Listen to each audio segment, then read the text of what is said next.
Hey, what's up, everybody? We got some snow here. It started snowing last night about 11 o'clock, right after the Conor McGregor Dustin Poirier fight. And we've got some snow here on the tent. If you look in the vestibule, kind of on the sides, the tent is designed to shed the snow, and so that's what shed during the night. And then over on this side as well. And then there's a little bit on the front area there.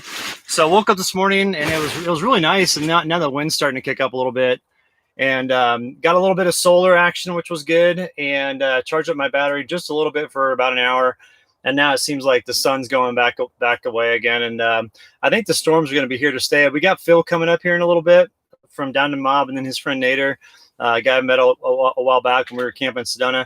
They're going to come up and we're going to hang out in the snow later today. And it's supposed to snow pretty much, I think, all afternoon, all day Monday, and then into Tuesday morning, and then stop on Tuesday morning, start up again on Thursday. And then I think there's a little bit that following week too. So we'll see how much we get here at camp. They're saying in town up to 20 inches with this next bump for the next like 24 to 48 hour period. So we'll see how that plays out. But here at this elevation, I'm hoping to get a little bit more. I had to move camp, so I'm in a different area now. The Forest Service came by, and I'm grinding up beans right here, so I'm putting them over here. The Forest Service came by, and they were telling me that the area where I was at, they shut it down in the wintertime when there's bad snow, because there's people that go back up into some of those areas. And the road that I was on goes way back up in there. So they're like, unfortunately, this road is one I'm going to have to shut. But the Forest Service is really cool. And I want to show you the map they gave me, because you can get these maps at any National Forest Ranger Station. And what they're called is they call them the MVUM, the Motor Vehicle Use Map. So MVUM. So if you hear MVUM or MVUM or whatever, it means the motor vehicle use map. And unfortunately, I ripped this the other night when I was looking at it, so I have to be careful opening. But what this does is it shows you, all the trails that are open in the entire national forest. And so what the Forest Service did was, they were really cool. There were actually two different agents that came by. There was a gal the first time, and I think her name was Kathy, if I remember correctly. And then there was a guy the second time. They were both really nice. And they went over this entire map with me, and they're like, oh yeah, this spot's awesome. Probably stay away from here. Go to these different spots. And, all these maps, this is free at any ranger district, any district ranger station. So if you're going to National Forest and you want to know where to go in there and ask them for a motor vehicle use map, and they'll definitely hook you up with one. So, but anyway, I had to move because that the trail that I was on gets shut down because it goes so far back into the forest there. And so I moved over. I'm on the east side of Flagstaff now, and it's like an OHV area. I'm sure if you guys are from this area, you know where I'm talking about. And I set up kind of close. I was really tired when the Forest Service came by. It was my mom's birthday. I was planning on calling her. And right when I was getting ready to, I got my tent cleaned up and got my breakfast done and everything, right when I was getting ready to call her, the Forest Service rolled up and they're like, hey, we really hate to do this to you because that looks like a big production to break down. They're like, but we have to close this road, and especially for the weekend, because, we'll have some weekend traffic coming up. We don't want people to get stuck up here. And I was like, that's no problem. And so I broke down real quick and went into town. I stayed at this hotel, but I actually pulled an all-nighter because I had to do a sponsor video. And I was planning on doing that sponsor video that day at camp, but I had to break down camp all day. And so pulled an all-nighter and then came out here and set up. And then last night, was it last night, my first night? Maybe the night before last. I don't even know. I'm losing track of my days. I'm so tired. But anyway, I came out here and set up, and then I didn't sleep that night because I set up too close to the road. I guess I hear the road noise. I slept. I think I'll get used to it. But I was so tired when I came in here. I was just like, oh, that looks like a nice spot. I drove in, not very far at all to the trail system, not thinking like, oh yeah, there's a highway over there. And so I'm just hearing road noise all the time, which is kind of annoying because I always like to pride myself on being out in the middle of nowhere. So. All right. Let's see here. Little Klondike. Oh, cool. Thank you for signing up for Patreon. I'll have to go in and check and make sure that I got y'all hooked up with everything. So I haven't been on email yet this morning. This is a good question. Rebecca was asking me what I use for internet, and there's a company, and there's a couple companies that do this, but there's a company I use called NetBuddy. And what it is it's an unlimited data card from Central America. And the AT&T network, those unlimited data cards work up in North America. They actually work all the way up to the Arctic Circle. And so The AT&T network is built a little bit different than Verizon. Verizon has one channel for both voice and data, so sometimes the data gets bogged down. But AT&T has a separate data line and then a separate voice line, so they're independent of one another. And the data line is fast as all get out. And so what you do is you go to like Walmart and you buy like one of those generic SIM cards that has the 19-digit number on it, and you contact NetBuddy and sign up for their service. It's like, I think they raised their price to it's like 120 a month. That's for 800 gigs of high-speed data.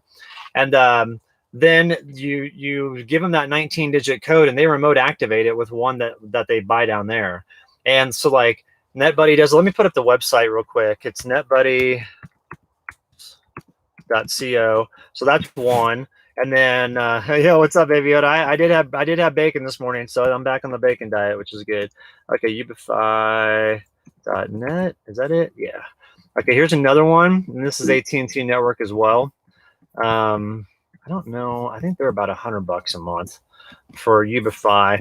And then there's one service, and this is the one that Elsa and Baron use. It's called Unlimitedville. And they're a little bit more expensive, but I think that they have really incredible customer service, and they provide you, like, you just basically, sign up for the service and they just send you all the stuff you need, and it's plug and play. So like with mine, I kind of had to do a little bit of research about as to which router would work and all that stuff. But Unlimitedville, that's the one that Baron and Elsa use. And you can get Verizon on that one, and I think also Sprint. But I use AT&T, and it works great. So anyway, oh yeah, Chad, what's up? Ubify is $89 a month. So Chad is over. This is my buddy, Slick City Ditchers. That's who my friend is that I was hanging out with, and the guy who was building out his little cabin thing. So he's going through a snowstorm. He's actually getting snow right now, a little bit west of this location, and it's going to hit here shortly. So, all right, let's see. Let's get back to some stuff here. Pagosa Springs, right on. Yeah, I love Pagosa Springs. I like the hippie dip there. I like to hit that in the summertime. It's kind of a fun place to go meet other nomads. So yeah, tent's doing well. Everything's going good with it. Right now we got a little bit of coming and going with the sun, so you'll probably hear the battery kick on when the solar kicks on high. Let's see. It should be kicking on. Hang on, let me go check it real quick. See if we're getting solar. Oh yeah, we're only getting 67 watts though. So let's go inside. Let's do a little tent tour. We'll go outside here in just a little bit, but I want to do a tent tour right now. So I've got the tarp set up. This is Chad. Thanks a lot for that tarp. It's working really well. I can just easily take it outside and just get all the dirt off it and all that stuff. So it's a nice little place for us to come in and kind of get all of our clothes and wet boots off. Going through a lot of wood, going through a little bit more than I thought. So when Phil comes up today, he's actually bringing up more Juniper. And so that'll be nice to have. Then we just heard the battery kick on here. So if you hear it, it kind of grinds initially when it starts. So I don't know if that's a sign of it's going or what. I did get a new camp chair.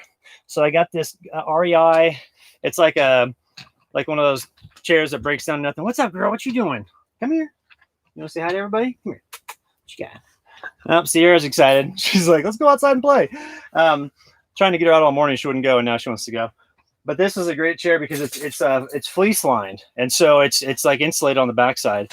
So I can sit here and have my face like to the stove. And like last night, I had it to where I had that table that's out there. That's my footrest. Right over there by the stove on the far side, like right over there.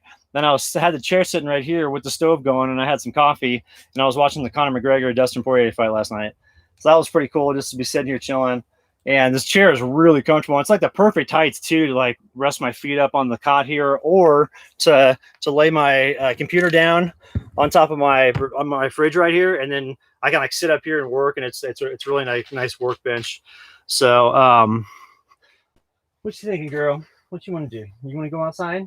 I think she wants to go outside. All right, let's do an outside tour. That way I can get her walked real quick, and then we'll come back inside and chat. So hang on, I need to throw on where's my jacket? I got a new rain jacket because I think I left mine at some hotel. I couldn't find it in my truck, and so I had to run to town and grab it real quick. And I grabbed another H2No Patagonia jacket. These are pretty good. I like them because they're a little bit thicker than other like wind and rain jackets, and so the mosquitoes can't get through them.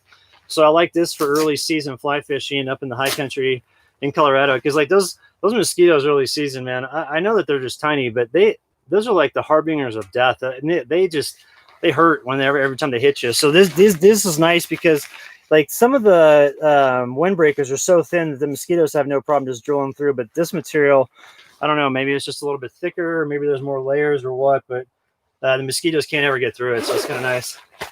All right, let's go outside. Let's see, you want to go with me? Let's go, sweet girl. All right, hang on 1 second here.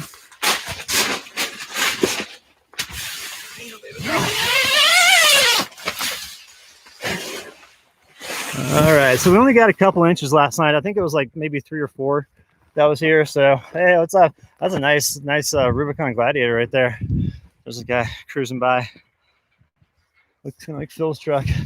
But here's what my truck looks like right now. So it's covered pretty good, and the trees around here are awesome. I didn't set up underneath immediately underneath a tree like I did the last site, so I don't have to worry about the branches collapsing on me, which is good. But kind of a, let's see, that's how much snow we've had. So, and that's with some wind, so it's probably blowing off a little bit. Sierra girl, come over here. And the storms are coming from that direction over there, so you can see there's like another front that's coming in right now. That should probably be here in like 30 minutes. But it was cool last night. I mean, the wind was honking. It was going so fast. And came out here and was kind of hanging out. And you could see the stars in between like the clouds that were cruising by real fast. And then it started snowing pretty good about 2 a.m. And then it snowed through till like I'd say about 6 a.m. And then it's been off and on all morning. It's been more windy than anything. So what'll happen is like wind will come and it'll slam into the canopy up there, and then it'll snow down from the canopy, which is pretty cool because like, hey Sierra, let's come over here. Because over in Colorado, you know, the trees aren't this tall, and these ponderosas they hold a lot of snow because these branches are huge and the pine needles are real long. And so when the clumps come down, it's kind of cool. It was like hitting my tent this morning. It sounded like stuff, and Sierra was like, what's that noise? You know, like looking around thinking somebody was out here, but it was just a bunch of snow that was coming down. Let me move these panels real quick. Still able to harvest some solar right now, which is nice because I think we're going to have probably about at least 24 hours of just no sun at all, so we can't harvest any at all. So let's see. Somebody was asking. Yeah, I'm in Arizona. I'm outside of Flagstaff right now. So I was out here. I was supposed to be closing on that property tomorrow, but unfortunately, with John passing away, the owner, everything's in probate court right now. And so we're just working through that. Come on, Sierra, over here, girl. And I've been looking at other places too, but I haven't really found anything that I like that one. And some other ones that were a little bit more expensive and a little bit more land, but I don't really know what we're going to do. I just like that site because it's an easy in and out, but yet it's along a 4x4 trail. And it's got good cell reception so I can work and get stuff done for content and camp on it. And it's got killer views right from there. And it's got really awesome plants. So it's got cool cactus and flowers. Come on, Sierra, let's go over here. Come on. Hey, come here. She's over there staring at me. It's got really cool plants and trees and like pinyon pines and junipers and all that stuff. So it's got a nice variety of everything. And then 2 washes on it, seasonal washes, which would be cool. So I don't know. I will see what I come up with. I was just felt kind of defeated when that thing fell apart because I was so ready to get off the road. Come on, Sierra, over here. And just kind of chill out for a little bit. Sierra, come on. She's not been paying attention to me lately. It's really been pissing me off. Hey, come on. Let's go. All right, in the world, all right, come on. Let's come over here. Look, she won't come unless I yell at her, which is strange because like she normally would come. All right, let's go.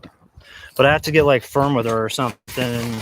And then all of a sudden she like snaps to it, but otherwise she totally ignores me, which has been kind of frustrating. Hey, Sierra, no, which has kind of been frustrating as of late. And so I don't know. Don't know what that's all about. Come up here. Come on. All right, let's chill and hang out and chat. So let me grab the chair here.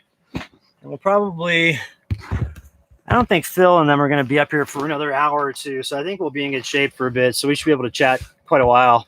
And we'll be in good shape. So, somebody was asking how big the property was. It was just under 20 acres, and so I was pretty excited about having that much land. And it was like varied terrain too. It was like rolling terrain and really a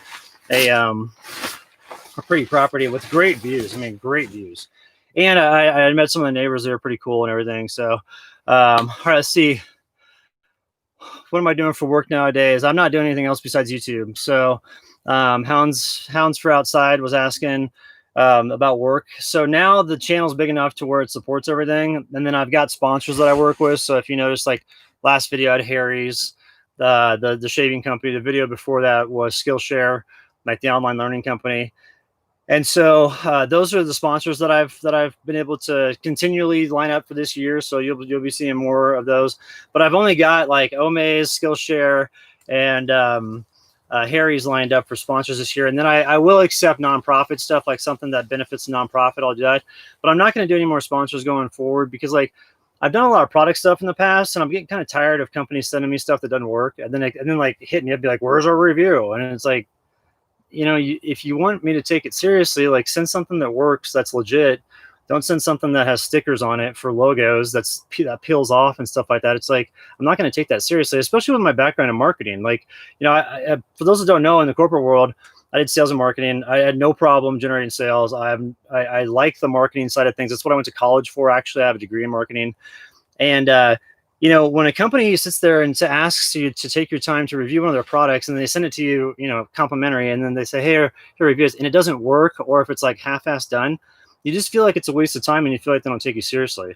And so I think going forward, I'm just not going to do that, you know, unless it's like, you know, Toyota or something like that, like a brand that I know is not going to, you know, send a faulty product. But it's just a waste of time to like line up a whole day, do it, you know, get a video lined up, and then go to film that thing, and then it doesn't work. So all right, let's see. Unpin this real quick. So what we're doing today is Phil and Nader are coming up, and then we're going to hit the hills over here. Apparently you can four-wheel in those pretty good. And oh, somebody was asking the CC area. Yeah, let me grab the table over here. Hang on one second. I'm going to reposition this. That way you can see the both of us, and we'll get by the stove here. Oh, hey, another thing that's cool too is that I didn't realize this, but I can live stream from the new camera that I got, and I can do it at night because that camera, the Canon here, this one that I have covered up with the plastic bag, I could that one has real good night photography and night video, and so I've got it set up. I'm getting it programmed up now to where we'll have that for live streaming going forward, because I want to do some night stuff in here, because it's such a cool environment at night with like the lights going on the stove, and it's typically kind of windy at night, which is cool. And so I want to show that experience, because like daytime is you know, it is what it is, but the nighttime I think is really fun out here. So all right, let's see, why don't I find a tent that connects to the back of my car? Well, probably because most of the tents that do that aren't 4 season, they're only 3 season.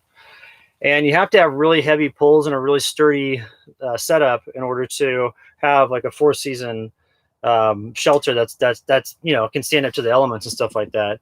And I just don't think anybody's wanting to do that, because like, you know, this thing, when I button this thing up, it is so tight, like the zippers are so tight and everything, there's no air getting in. But I think if you're thinking about attaching something to a vehicle and having like a tent off of a vehicle, you know, if it's going to be to where you can access your vehicle with the tent going on at like 100% in and out, you know, you're going to have a hard time creating a good seal around that. And I think also too, that the nice thing about winter camping, if you don't have it attached to your vehicle, is that when it's snowing like crazy, you can still get out with your vehicle if you don't have anything attached to it. So, you know, I mean, like I had that side awning room, you know, with the stove, but that was for mud season. And mud season is when the snow starts melting, so you don't really have to worry about heavy snowfall then. But I think for the vehicle, though, it's just not a good idea for the wintertime. For like full on, you know, heavy snowfall, you're going to be staying there for weeks at a time. I wouldn't recommend doing it, because you can't pack everything up in the snow. So, you know, you can, but it's a pain in the ass. So, all right, good question. Let's see, how often do I hang with Baron and Elsa? Oh, I don't know, a couple times a year. Like we get together and hang out. So we'll see. We'll see when. Hopefully they'll be coming out here. They were going to come out and hang at the property, but unfortunately that's on hold for the moment. So let's see. What else have we got? What kind of living can one make off the grid? Well, Jacqueline was asking this question about what kind of living you can make off the grid. I think it just kind of depends on what your specialties are. I mean, I know people that don't make very much, but they make enough to get by. And I know people who do really well. So I think it depends on what your skill set is, and just it's like in the corporate world. I mean, people do varying things, and same thing with off grid. I know people that are off grid that actually run online businesses because that's the easiest thing to do if you can get cell reception back here. And just a heads up for everybody that's out there, like I get a lot of comments on the channel like, "Oh, you have cell reception, you're not off grid," and I'm like, "No, it's cell reception. It's not hardwired to the grid. Like that's so obvious to see." By the way, so that's one of the comments that I think I'm gonna do a video like the top 5 comments that I get that are misguided, and I think a lot of it has to do with reality TV shows because everybody's like, "Oh, you're not cooking your own, or you're not growing your own food out there at your winter camp. You're not off grid." I'm like, "Yes, I am. I'm not homesteading. There's a difference, So, all right. Anyway, let's see what. So like in my instance though, how I make money, like when I first got going, I was getting my content going, and then after that I was doing like side work, like branch work and all those different things. And then now it's to the point to where I don't have to do any of the side work. The content pays for everything. So it's pretty nice. So, oh, Nature Girl, thank you very much for the super chat. All right, let's see here. Okay, somebody was asking, so what's a seasonal wash? And this is a good question because I didn't know what this was either until I started hanging out in New Mexico and Arizona. So basically, you'll have a monsoon season and then any snow season to where you'll have runoff. And that's the monsoon seasons is, I think that lasts for about 2 months in that area, and it's about every day in the afternoon they get a little bit of snow or rainstorm coming through, and so those seasonal washes fill up with water because all the water drains down and it kind of becomes like a river, and then after those rains subside, that seasonal wash becomes dry. So it's just like it's a seasonal thing to where it will run when the season is producing water, and then when it goes to the dry season, it doesn't produce it. So it'll be cool to see. There's actually 2 of those to the property, and it'd be cool to see what plants and how the trees respond to that, when those rains come. So check it out. See, you're sleeping. Did anybody notice? It was so funny, but did anybody notice during the interview with Bob Wells on the RV channel about 12 minutes in how Sierra was like upside down and like she was totally passed out, but her eyes were like rolled back in her head and her face is like right here. And I'm trying to do the interview. And I was, if you notice, like right in that spot, I'm having a hard time concentrating and talking, or at least I thought I was, because I was trying to struggle not like laugh at Sierra. So anyway, I thought that was kind of funny. All right, let's keep on going here. Let me get some more questions. A lot of people ask this. So about canvas tents. And the reason why I don't use a canvas tent is because this is a lot more lightweight. It has a floor built in. Canvas tents don't. You typically have to carry a floor with you. A lot of them recommend a floor. And I just realized I'm like, I don't want to carry around a 150-pound tent when I can do a 70-pound tent. And then plus the wood stove, which that in and of itself is like 45 pounds plus the stovepipe and everything. And those canvas tents are nice, but they're production. And a lot of times those frames are so much more than this. Like this is only 3 tent poles, and the frames that I've seen are like almost like a house for like the walled tents that are like this. Now the one advantage for the walled tent is there's 2 advantages. One, the wind is less, creates less noise with the fabric because it's cotton, so it's better in the wind. And then it also breathes a little bit better, so you don't have the condensation issues that you have in here. But this thing's nice in and of itself because I can literally set it up in 15 minutes. Like I can have this whole tent in the vestibule set up, nothing on the interior, but I can have the stove set up, all of it within 15 minutes. And I've got a video. I've actually got a video where I set it up. I just haven't posted that yet. I need to get that posted just to show people what it's like. And so what I went for is I looked at the canvas tents, and that was definitely an option. But I thought, I've got limited space in my truck. I'm not going to be carrying just a tent. I'm going to have a bunch more gear with it too. So I need to have as much space available in the bed of my truck as possible to transport the gear. And I like the look of this tent. I like the way it's designed. It's when it breaks down, it's just a tiny little, not tiny, but it's like a duffel bag like this, like about this big around and about like that. And that's the whole tent. And the canvas ones, it was just bigger. And on top of it too, this one, with it being waterproof and it dries out a little bit faster, if you don't have the waterproofing 100% dialed in on the canvas tents, they can get wet and then it takes a while for that to dry out. So for ease of transport, this one made more sense in the sense that I was bouncing around all the time.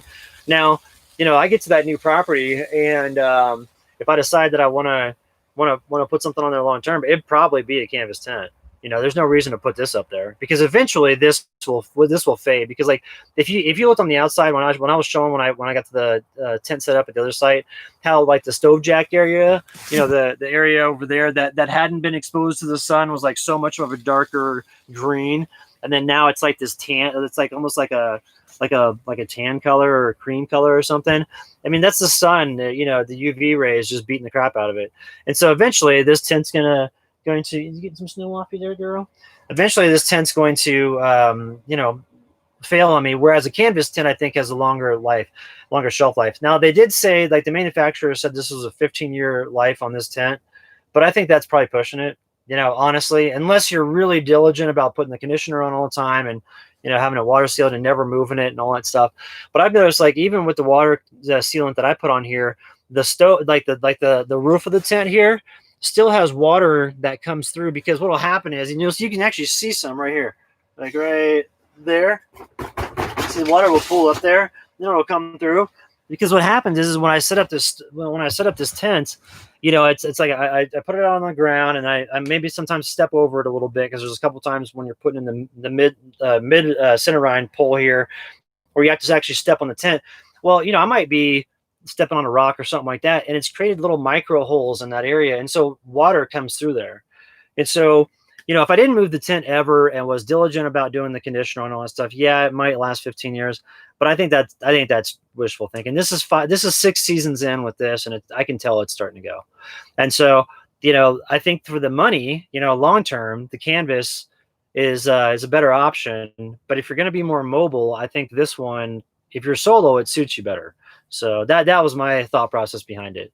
It's nothing against canvas tents. I think they're great, but just for the way I'm traveling right now, I think it makes sense just to roll with this. So, all right, let's see here. No new paranormal experiences as of late. I was thinking about that one time when I was over in, was I in Sedona? Yeah, I was in Sedona, and I was winter camping, and I was checking out meteor showers. Or not winter camp. It was like fall camping. It was 2 years ago, and I was checking out meteor showers. And I remember I was like, oh, cool, there's a satellite up there. And it was going across the sky like this, and all of a sudden it just did a 90-degree. And I go, well, that's not us. Like that's not one of our craft. And so I haven't seen anything other than that. I was thinking about that the other day, but I haven't seen anything. That was the last experience that I had. The sighting that I had before that, whether it was the Sasquatch or who knows what it was, that thing was crazy. That was a year prior to that, so that was 3 years ago. But since then, it's been pretty mellow, and maybe I'm just airheadish because maybe I'm not paying attention, but I haven't seen much as of late. So, all right, let me see here. Unpin this. Let's see here. Let me see here. What did Kevin say there? Kevin says they're nice if we're going to be in one place. Yeah, that's right. And that's why they call them like base camps, like outfitter camps and stuff like that. You typically, when you set up, you don't leave. And so this is kind of more of a hybrid between like a 3-season tent because of the material, and then like an outfitter 4-season base camp. But I can pack it all up. When I broke down, when the Forest Service came over and asked me if I could move on to another spot, and which of course, like I said, was no problem. When I broke it down, I got everything out of here and all of it broken down in 2 hours. But I was busting my butt, and I was like, man, I wish they would have come the day prior, because I had just got done taking everything out of my truck that I wanted to have in here, and I had everything set up. And so that takes a lot longer to break it down when you bring all your stuff in. So. Let's see here. Oh, this is a good question. The Hounds for Outside again was asking, what editor do I use? And I use a is it Final Cut Pro? Let me see here. Yeah, I use Final Cut Pro for the video editing, and then for any of the music, I use Epidemic Sound. It's just a subscription-based website, and that Final Cut Pro, I tell you what, that is a great program. I was using iMovie before that, which is a free program, which is fine. I mean, it gets you by, but there's just so much more you can do with that software program. It's like a one-time fee, I think, of like $300 or $400, and after that, you've got it. So, all right, let's see here. Well, this is a good question. Somebody was asking if I move often. Yeah, I move about once every week to 2 weeks. So, just kind of depends on wood. Corey was asking, do I prefer Arizona or Colorado? They both have their pluses and negatives. The negatives to Colorado right now is that it's really cold. I mean, really cold. So you chew through a lot of resources. In the winds in the wintertime, especially in February, we're coming up to February, that's the worst time of the year for the winds. So it just keeps you up all night long. The positives of Colorado is that you've got more water sources that you can be camping next to. So like my lifesaver jerry can, the one the green one over here, right there, that has the water purifier inside of it. When I pump it up, I can just dip the whole thing in the stream, fill it up, and then put it in there and pressurize it. When the water comes through the water purifier, it's all good. Like that's nice. And now out here, in Arizona, I'm not near a river, and so I've got to go into town and get water. So that's kind of that's a drawback. The other drawback, and a huge one I got to watch out for here in Arizona, is the soil, because the way the soil is here, when it gets wet, it gets like a slurry, and you can't move at all. Like you can't drive, can't really walk around. I mean, you can, but you just get really muddy and messy, and it's kind of a pain. And so a lot of times when that happens, people just stay put. Like, when I've been out at my buddy's ranch out west and it rains or snows like that, as soon as those roads get wet, like they're impassable for like a day or two. And so, that's the one thing I got to keep an eye out for out here, because I don't want to get stuck in an area. And I was thinking about going up to like an area on top of Sedona, and then I thought, well, no, actually I can't, because when it gets wet, that soil is so bad, I wouldn't be able to get out of there. And so, you got to take that into account. And in Colorado, all the soil remains firm, and it's usually just frozen, all winter long up in the higher elevations. So you're good to go. Also, too, there's a little bit more in Colorado. There's more options for winter camping as far as areas to go. Out here, there's only a few high area places that get enough snow, and so it's a little bit more limited. But I mean, I do like Flagstaff. It's a killer town, and the people are really cool. And let me see. I'm gonna put this person in timeout.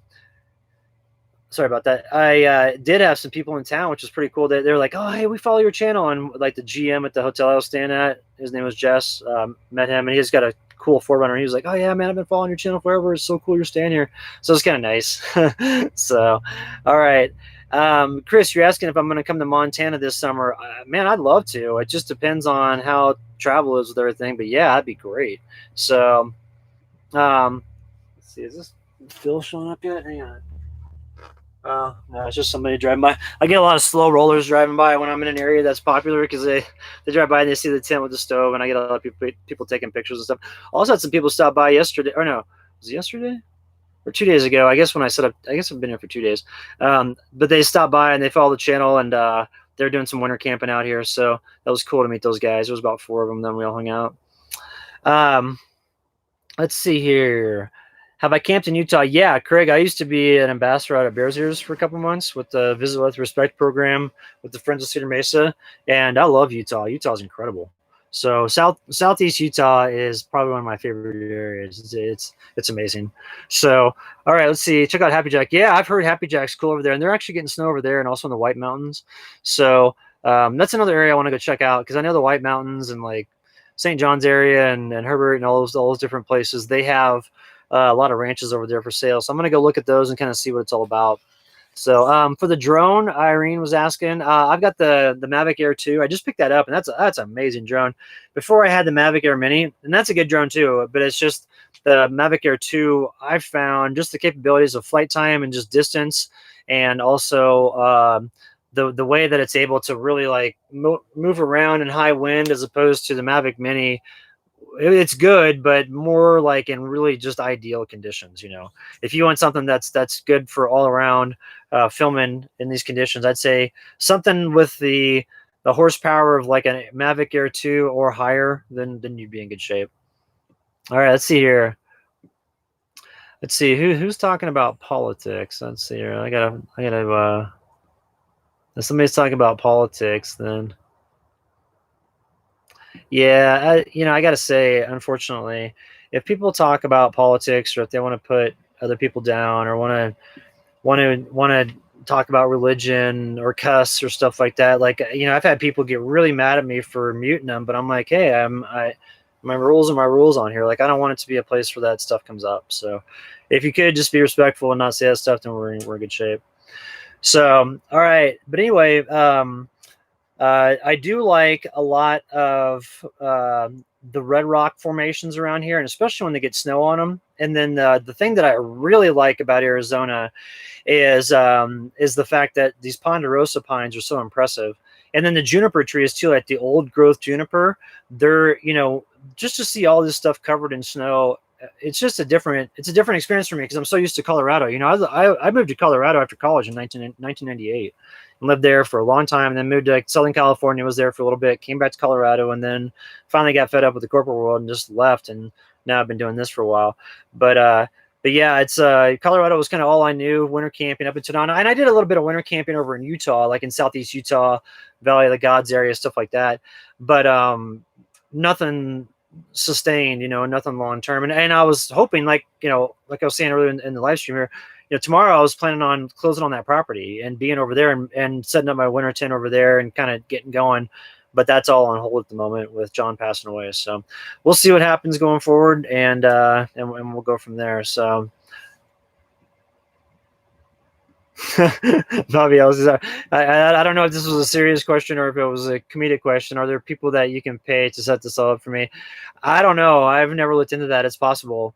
But that's if you find a service like that, let me know. I'll be getting them. I'll be employing them all the time.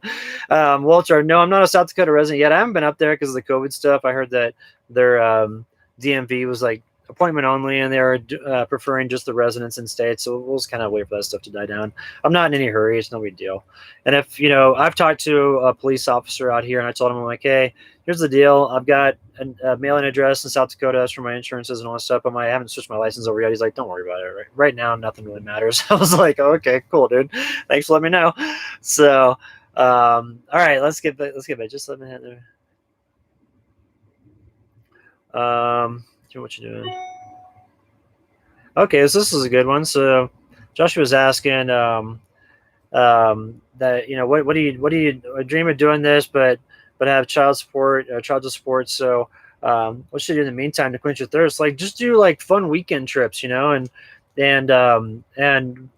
see if you can do it. I mean, you might not like it. You might get out here and think like, heck, this is way too labor intensive, or I don't like bouncing around this much, or I don't feel safe on public lands, or whatever. There's a bunch of things that come up, and people realize after a while being out here, like I'm tired because I went through all that health stuff this summer, and then just living this way is tiring anyway. And that's why I was so excited for that ranch, because I was ready for a place to kind of slow down and just kind of chill and just not really be on the go so much. So what I'd recommend doing is slowly build out your vehicle the way you like it, and ease yourself into it and see if you do like it. Some people like to go out on the road for like 2 or 3 weeks at a time and then go back for a week. They have a home base area and they go back there and chill, and they'll go back out for another couple weeks at a time and then go back. And that seems to be a really good flow for some people, because some people like having that home base area where they can go and really settle down and recharge and then go out for that adventure. But one thing I was talking to Baron and Elsa about when we were camping over in Colorado is that the feeling of being on all the time and never knowing who might roll up here, and not that people are coming out with bad intentions, but you just don't know.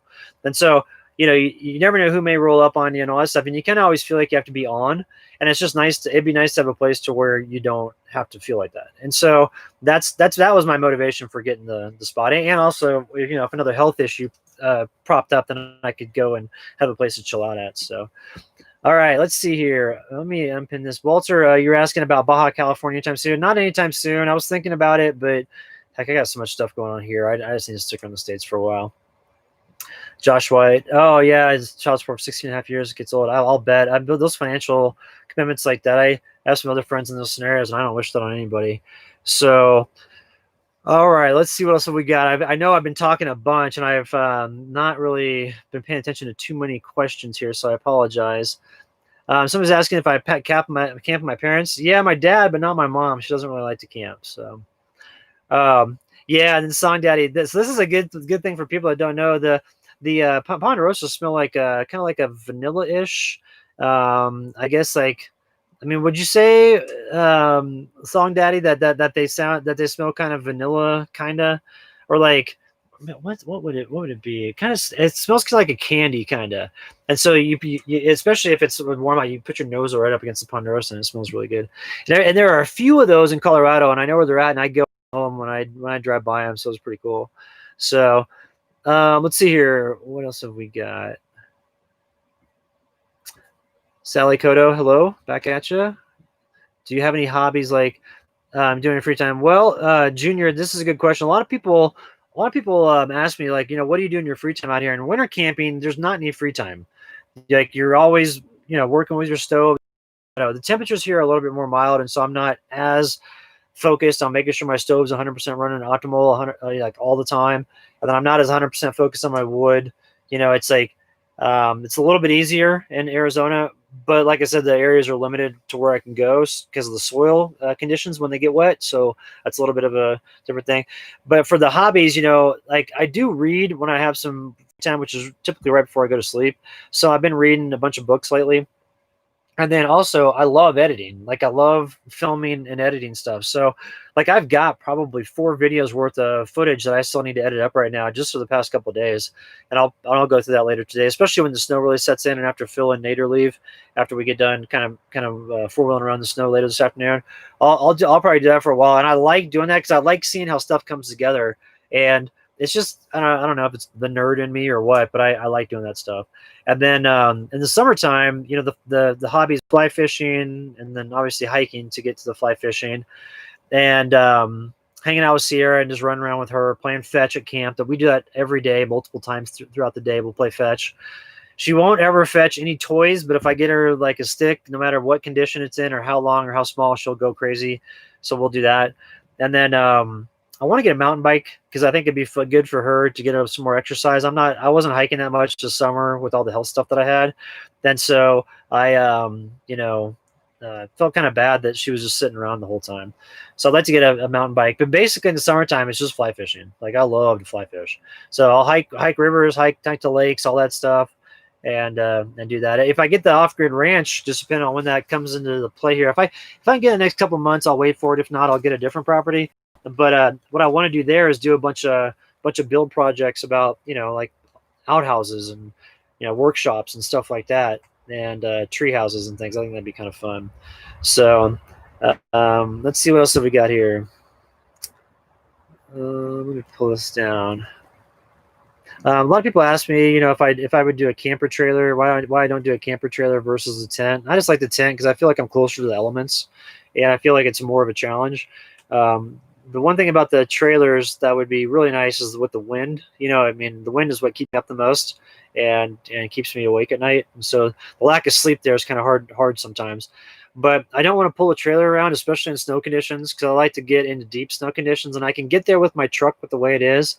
A lot of people say, yeah, you can do it with an adventure trailer, and that's true, but it's just a hassle, and I don't want that. And so I'd rather prefer a little bit more, little bit more mobile setup. And I think eventually, I'll get a camper trailer, but not right now.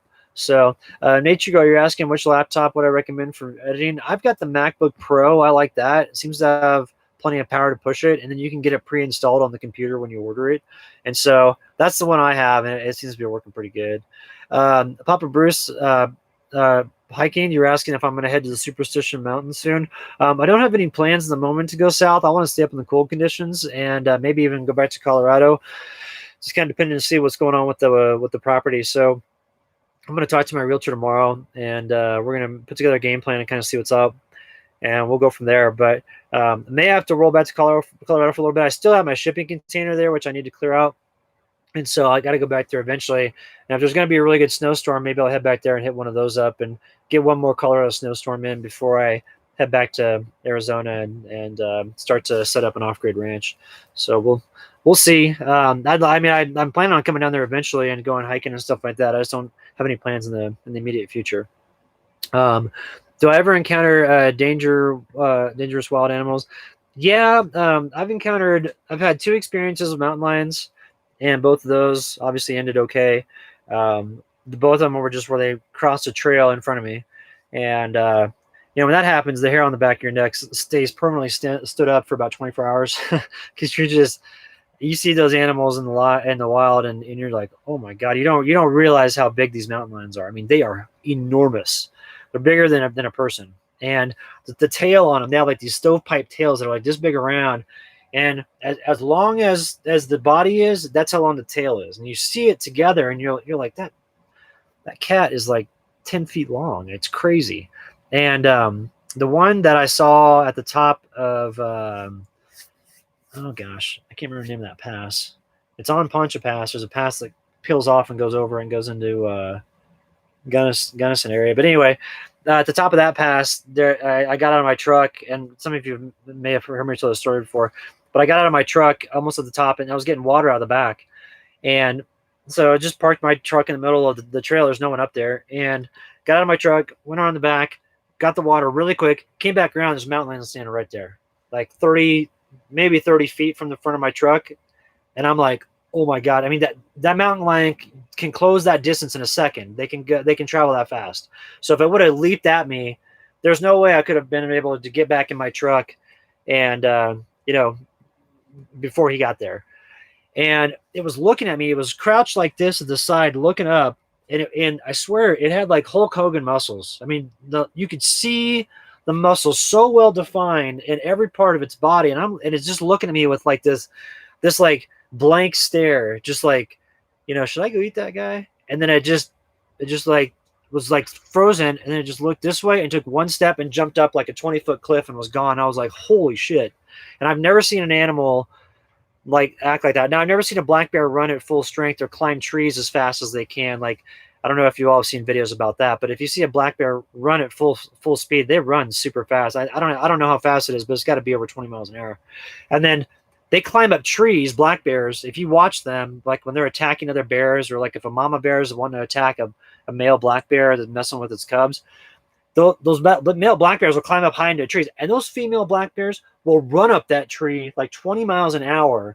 And so, you got to think, if those animals come after you with ill intent, I mean, even with the best firearm and the best bear spray and all that stuff, you're in for a fight. And I never want to be in a spot where I have anything like that happen. But yeah, so I've seen the mountain lions, and I've also seen a lot of black bears. And in Crested Butte last year, I had 6 black bears in one day come into my camp. And so after I was like, nope, I'm leaving. So I just packed up and left. So I've seen some moose during rutting season. One of them tried to stomp Sierra once, and I ran over and scared it off. But I haven't seen too many moose. So luckily, and that's good, because those are the most dangerous animals when they're during rutting season, when they're full of testosterone. The males with those huge racks on their head, they just put them down. They bulldoze people because they can't see very well, but they can smell really good. And so their solution to not being able to see is just either stomp whatever's on the ground or just steamroll it. And when you're talking about like a moose that can be up to 15 feet tall, I've seen one. I had a moose roll up on me in Sierra up at it was in the Holy Cross Wilderness area, and it was a Soapers Lake, and we were fly fishing, and there's this little, or no, it was Brady Lake, and right underneath the main lake there's a smaller lake, and there's greenback cutthroats in there. So I was fishing for those because they're really cool to look at. This is a Colorado State fish, and there's this trail that goes right next to it, and Sierra was standing right next to me, and I was fishing, and I caught a fish, and I pulled it in, and I was like, hey Sierra, check this out, and she was. And she just looked up, and I thought, well, there's something up there. So I look up, and there's this moose coming up the trail, and it's like between us and the moose was only about 15 feet. And this moose was like 10 feet tall, and it's like that's like a smaller moose. And I was just looking at I'm like, that thing is a giant. I mean, the body on him, just enormous. And the rack was enormous. And I can't imagine in Alaska, like some of those 15 feet moose that come out and during rutting season, those things are loose cannon. So you got to watch out for that. So, all right, let's get to some more questions here. Sorry. This is funny. Heavy metal detective. This is a funny comment. It said, one knife, I can take out a black bear. I watch UFC. That's good. That was a funny one. I know I've not been moose hunting. I actually haven't really been hunting much at all. I just fly fish, and I'd like to get into hunting when I get a place. But with the truck that I have and the limited space to carry food, I just don't really think right now is the opportune time for me to start hunting, because I wouldn't have a place to store it. So let's see, moose versus lion. I don't know if it's a big moose, that lion would have a tough time taking it down. But if the lion got on its back and got on its neck like it does, because the mountain lions, what they do, the reason why you don't see a mountain lion is typically they're lurking behind you, and if they're going to get you, they get you from the back. So they come in and they jump on the back of you, and then they like neck right there, and they snap your neck, and then you're done. And so that's the way that mountain lions take down people. And I would imagine it's similar with animals. You know, they probably jump on their back and just hold on and just like and just go to town. And so, yeah, I don't know. I don't know who would win on that one. Once a black bear came down from north in the town, nobody was outside. Let's see. How deep is the snow here at the moment? So it's only a couple inches. Like, it didn't snow much. So, but it's supposed to start snowing this afternoon, I think around noon. So right now it's 10:50 here. At about noon, it's supposed to start coming down. And we'll do that. So, okay. So Carol Dodson was asking about this, and this is a question I get a lot, and I don't mind answering this a bunch because a lot of people ask about this. But South Dakota has it to where you don't have to be a resident there in order to get a license and also to be a full-time resident there. You just have to sign a form that says once you're done traveling and being a nomad or whatever, that you're going to return to South Dakota to be a resident. But you don't have to honor that if you don't want to. So let me pull this up here. How to get South Dakota tags. There's a website that I used from these nomads that did this, and let's see if I can find their website. There was a really great, well, I guess here's one that's from 2016. I haven't looked over this one, but mechanic, one of the most rewarding. No, it's not the right one. I can't find it. I'll find it, and what I'll do is I'll post it up in the community section when I'm done with this. But basically, South Dakota has a loophole to where you can get tags there and also your residence there without being a permanent resident, and it's legal, so you're good to go. And then what you do with the address is I have a company called Your Best Address, which I actually need to call them and renew, but it's called Your Best Address, and it's like a 5-inch by 5-inch mailbox I have, and it's literally considered an address. It's considered a physical address. So you can get your insurance registered to there, and your license there, and then all your mail gets sent there. And then what they do is they have different services, different levels of the service you can get. One of the services offers to where they have a machine they can put all your mail through, and it like scans it and then emails it to you every day. And if you want a hard copy of whatever was sent, you can say, "Hey, I want that sent to me," or whatever, and go from there. So, all right. Let's see. I don't have utilities, Jason. Some people were asking, and people ask me this sometimes, but people ask me, like, what address do I use for utility bills? But I don't have any utilities because like I have solar, for all of my energy, and then my internet is just through NetBuddy, so it's just a website you go to sign up on. I didn't have to put in like a physical address for that or anything. I just had to put in my payment information, and I don't have a cell phone, so there's no cell phone bill that needs to be registered to an address. And then my license or my vehicle registration, then also my vehicle insurance is now in South Dakota to the address that I have there with Your Best Address. And all I need to do is get my ID switched over. But I don't have any utility bills. That's the great thing about being off grid, is like there's no utilities. And that's it. That's all it is like being off the grid is where you're not hardwired into the public services like water or electricity, stuff like that. And so I'm able to get all that stuff out here. So it just eliminates the need for having an address for that stuff. So I think that you may have been asking though for the physical address for utilities for the license and things like that. I didn't have to show any of that. All I had to do was just basically send them a copy of my current license to let them know that I have a current license in Colorado that's valid, and it has to be a valid license. And I think also too I think a passport works as well. So as long as it's current, and I didn't have to show any ID for utility bills. Now, when you're getting your license, your actual license, when you're there, what you do is you get your mailing address set up first. So like the Your Best Address, mine is to an address in Sioux Falls, South Dakota. So I have that address, that's mine, and I have that registered for my car insurance. Now, for my actual license itself, you do want to go in and have an address there, whatever address you want, but you do want to have an address to where you can say, hey, this is where I live, or this is where I'm registered to get mail. And so in South Dakota, when you have a hotel, like if you're there for 24 hours and you stay overnight, you can get a hotel receipt that has that address listed on there. You take that into the DMV, and that is sufficient for you to get a license. And they say that's on their website that you can do that. So that's the workaround if that's what you're asking for the utility bill. But like for me personally, I just don't have any utilities. So hopefully that answered both sides of that question. Okay, let's go back here. So yeah, Reese, you're asking what, I don't have a cell phone. So what is it then? It's just that NetBuddy service. I just have data only. And so I can do everything through my MacBook. I can make calls through Skype. I can do, iMessages. I can do FaceTime audio chats, all those different things through the computer. I don't have to have cell service. Now I do actually own an iPhone, but it's just for the remote control for my drone. So that's not hooked up. But I can run everything and connect it to my router. And here's my router right here. It's just AT&T. It's a GSM router. Works great. The speeds out here are fantastic right now. I've got 30 megabits per second download and 6 megabits per second upload. So I can have no problem streaming and doing all that stuff through that service. And I've got 800 gigs of high-speed data on there for up to 20 devices before they throttle it down. So I never get close to using 800 gigs of data. So let's see here. I don't really talk on the phone that much. A lot of people ask, if I talk to my parents a bunch or if I talk to friends or family, like I don't really call people that much. I probably will more in the future. I got off social media so I could be more social because I felt like Facebook and Instagram and Twitter and LinkedIn and all that stuff, just with all those different places to check messages and everything, I felt like I was constantly being expected to respond to stuff. And so therefore I just wouldn't respond. And I kind of would just shun, any sort of communication because I just didn't want to deal with it. I was just so tired of social media.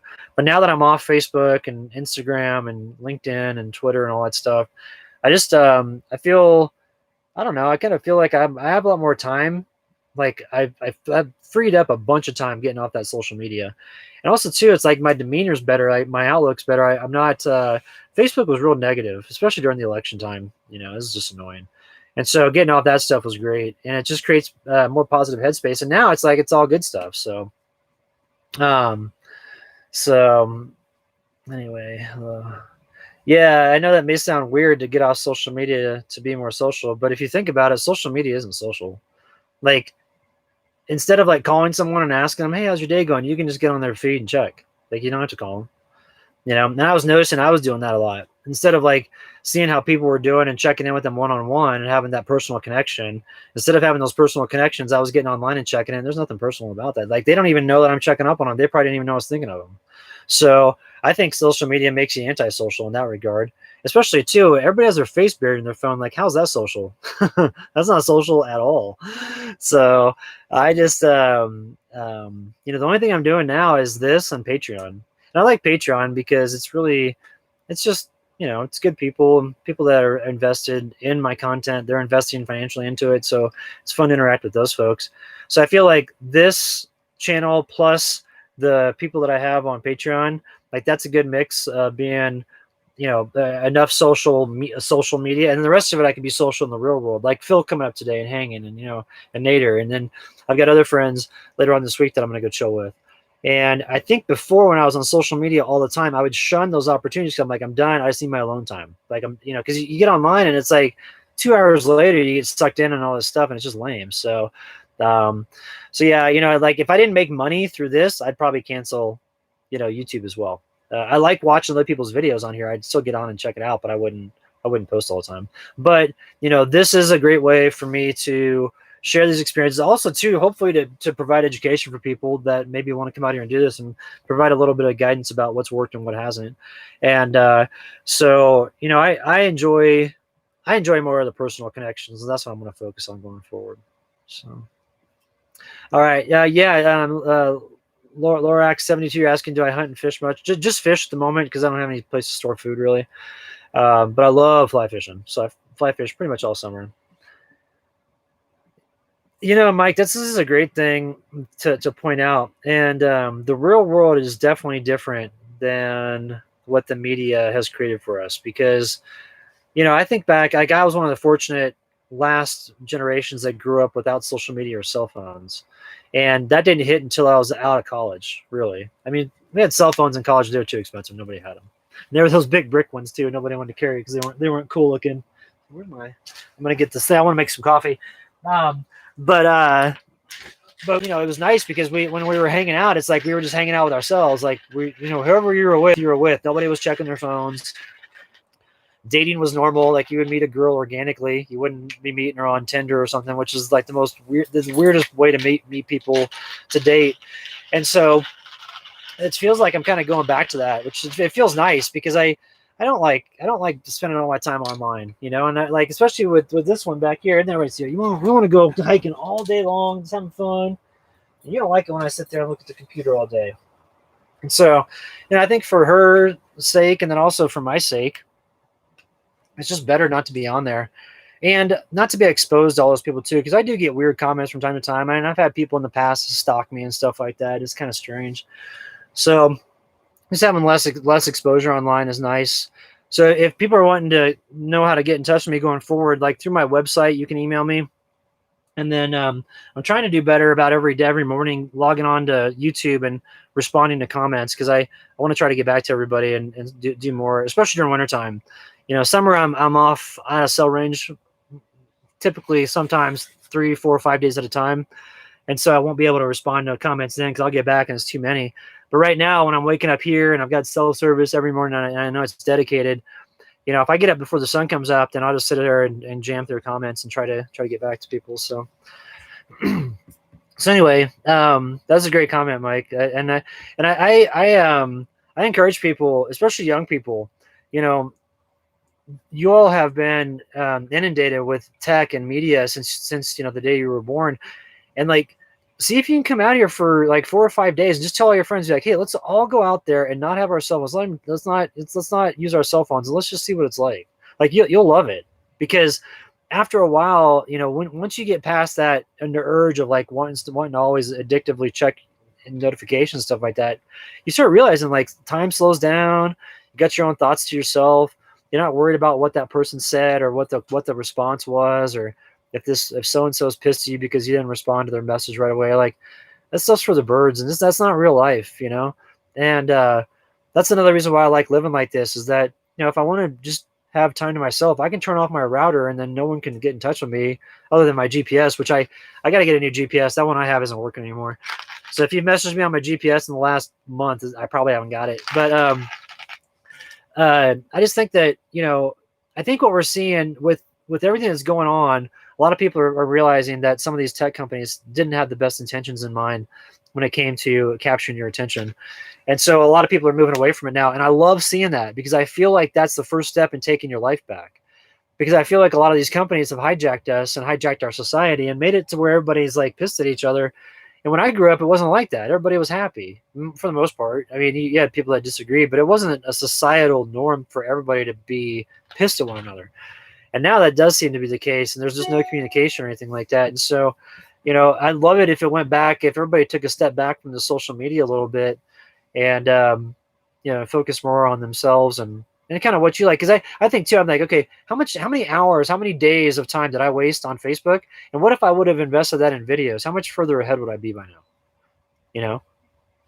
And especially at a time right now where things are uncertain, it's like, you don't want to waste your time feeding those bullshit algorithms, when you can go out and build something for yourself. So that's kind of what I think about it. But all right, let's see here. What have we got? Somebody, let's see. I'm going to go back to some comments here and see. Yeah, let's do a few more questions here, and then we'll roll. Valerie from Oregon was asking, how old am I? I'll be 46 in 2 months. Let's see. 3 months. My birthday is April 25th, and so I'll be 46 at that time. But I feel like I'm about 25 now that I'm not horribly sick with misdiagnosed giardia. So, all right. And Barry, yeah, I apologize. That tent that I was going to be getting, the backpacking tent with the backpacking stove, that didn't come because when I ordered it, the website on Lux had said that there were a few in stock, but that was before they went on Christmas break, and I ordered it over Christmas break. So there were some orders in front of me, and they contacted me and said, hey, we can get this to you, but it's not going to be for a couple months. So I just said, well, for the meantime, let's cancel it, and I'll just probably revisit it in March and get it for maybe May and June season in Colorado, because that can still be pretty cold, and you can get some snowstorms still rolling through, and it's still kind of muddy out there. So that's still going to come, but it's just not coming at the moment. So, all right, let's see here. Let's do a few more questions. I just got the sun just went out. Oh yeah, and this I wanted to say that Nancy was mentioning this about how she caught me on Bob Wells. For those who haven't had a chance to check in, I did a interview with Bob Wells on Cheap RV Living on the YouTube channel here, and Bob's super cool. He actually kind of started like the whole van life. It seems like he started the movement online. At least that's what everybody knows. But also the RTR meetups and all that stuff. He's kind of like the godfather of all that stuff. So sitting there with him and going over my lifestyle and then being featured on his channel was pretty awesome. And then my parents, actually, my mom sent this to me yesterday. Let me send this to you. Put this link up. I didn't realize this, but MSNBC or MSN picked up my my video, and it's on their main. It was on their main page yesterday, but I don't know if it's still there today.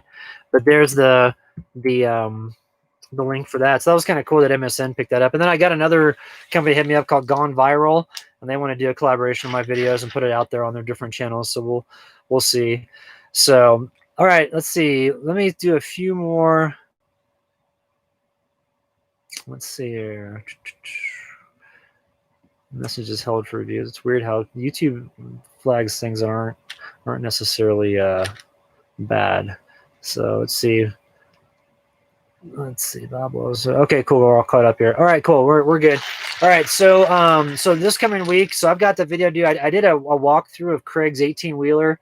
He rolled through here a couple days ago, and so I was able to meet up with him real quick, and we walked through his rig, and then I got to hang out with Rue a little bit. For those of you who don't know, my buddy Craig, he's one of my good friends that I truck camp with all the time. He's a 18-wheeler trucker, and his dog Rue is a really awesome dog. Unfortunately, Rue went blind a couple years ago, but he still is just plugging along, having blasts, goes out and hikes around, howls all over the place. He does this thing where he sings. Rue does. He's the best dog.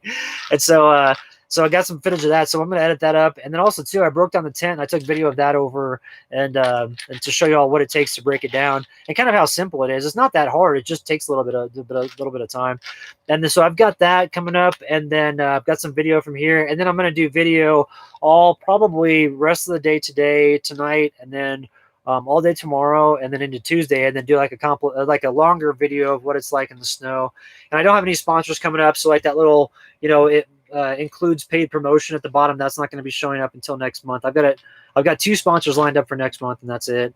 I'll try to space them out a little bit more. I just with John's passing, and then the property happened to be put on hold for the moment. That kind of messed up all my flow here, and so I was actually kind of in a bad mood. And I didn't do videos for a while, and that's why I didn't post for a bit at the beginning of this month. So, but anyway, all right. Let's see here. Oh yeah, Chris, you're asking how many miles on my truck. I got 314,000 right now in my truck. So, oh, and then Irene was asking, what is my favorite thing to do when I winter camp? And my favorite thing to do when I winter camp is to give this little girl right here as much loving as I can, because she is so much fun to winter camp with and just camp with in general. And last night when we were sleeping here, the new X-Ped sleeping pad that we have is super comfy. So she was sleeping right here. I was right there. And I woke up to her where she had both paws, like one paw on this side of the face, other paw on this side of the face, and her nose was right here this morning. I woke up to her like that. I was like, this dog is hilarious. So anyway. All right, we're going to get rolling. Excuse me, a little bit of heartburn there. We're going to get rolling here. We got Phil coming and Nader. So got a few things I want to take care of here at camp before they arrive here in about an hour. And then we'll do some video. I'm sure Phil's going to do a walkthrough video of my tent for his channel. So once that's up, I'll share it in the community section of this page. And I'm going to bust out the Canon and get some really great shots in the snow and everything when once it really starts coming down. So this snow here is just a little bit of a teaser. And then why don't we do maybe like a live stream on maybe tomorrow night in the snow. So we'll see here. A couple more questions. Everybody asked what breeds my dog. I don't know. I need to get a genetics test for Sierra. I know she's some sort of cattle dog mix. Another person was asking, why don't I ever stop at designated campgrounds? In the wintertime, they're all closed, so you can't get into designated campgrounds in the winter. Let's see, what else? All right, seems like we're good. All right, cool. Oh, we got somebody tuning in from Indonesia. That's awesome. It's so cool that people tune in from other countries. I love that. So welcome, everybody. All right, we are going to we're going to roll out, and we'll be this is funny. Some of the comments that people make, they think they know me and my dog, and they don't. So anyway, all right, I'm going to log off, and thanks everybody for tuning in. And we'll do a live stream tomorrow night in the snow, so be on the lookout for that. I'll post up the link tomorrow, and we'll see y'all. We'll probably do it around like 5 or 6 o'clock tomorrow night, right when the sun's going down. So we'll see you then. All right, thank you. All right, sweet girl, let's go for a little walk.